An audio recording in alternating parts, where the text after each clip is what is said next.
Hello అండి. Welcome back to my channel simply Rangaraj. నేను మీ కృతిక.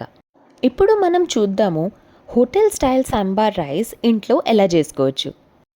మీరు నా ఛానల్‌కి కొత్త వాళ్ళైతే ప్లీజ్ సబ్స్క్రైబ్ చేయండి. ఓకే.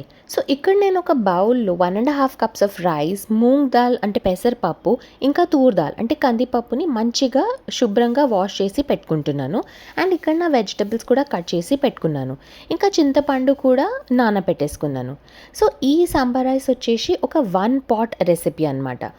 సో, బేసికలీ ఇదొక 1 పాట్ సాంబార్ రైస్ డిష్.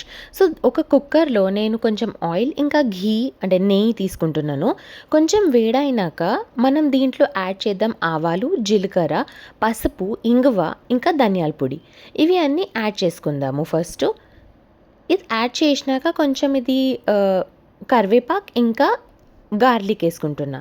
మంచిగా కొంచెం సాటే చేసినాక ఈ ఆనియన్స్‌ని ఇంకా టొమాటోస్‌ని కూడా వేసుకుంటున్నాను. మీరు ఈ సాంబార్ రైస్‌లో మీ ఇష్టమైనది వెజిటబుల్స్ కూడా ఏసుకోవచ్చు. సో, చూస్తున్నారు కదా! ఇది కొంచెం కుక్ చేసుకోవాలి వెజిటబుల్స్‌ని. నెక్స్ట్ మనం ఉప్పు యాడ్ చేద్దాం. సో, మన టేస్ట్ ప్రకారం సాల్ట్‌ని యాడ్ చేయాలి. దీని తర్వాత నా దగ్గర ఇక్కడ రసం పౌడర్ ఉంది. ఇంకా సాంబార్ పౌడర్ ఉంది. సో, అది ఒక 1½ స్పూన్ ఏసుకుంటున్నాను. అంటే total 3 spoons of sambar rice and రసం రైస్ మిక్స్. అది యాడ్ చేయంగానే ఇది మిక్స్ చేసి తర్వాత కొంచెం మంచిగా ఇది కుక్ అవుతుంది కదా వెజిటబుల్స్. ఇది రైస్ ఇంకా దాల్ది మిక్స్చర్ ఉండే కదా మనం వాష్ చేసుకొని పెట్టుకున్నాము, అది యాడ్ చేయాలి. తర్వాత 1 గ్లాస్కి 1.5 గ్లాసెస్ ఆఫ్ వాటర్ వేసుకోవాలి. తర్వాత ఒక టైం స్టర్ చేసుకొని దీనికి కుక్కర్కి మనం మూత పెట్టేద్దాం. ఒక 3-4 విజిల్స్ వచ్చిన తర్వాత మనం కుక్కర్ని సిమ్లో పెట్టుకొని ఒక 2 మినిట్స్ తర్వాత బంద్ చేసుకోవాలి. చూస్తున్నారా, వేడి వేడిగా hotel style sambar rice is ready to serve.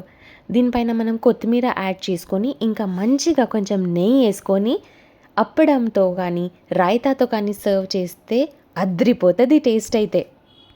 మీరు కూడా ఈ రెసిపీ ట్రై చేయండి అండ్ నాకు చెప్పండి ఎలా వచ్చిందో. నా వీడియో మీకు నచ్చితే లైక్ చేయండి, షేర్ చేయండి అండ్ నా ఛానల్ని సబ్స్క్రైబ్ చేయండి. నెక్స్ట్ టైం ఇంకొక యమ్మీ రెసిపీతో వస్తాను. అప్పటి వరకు బాయ్ అండ్ టేక్ కేర్.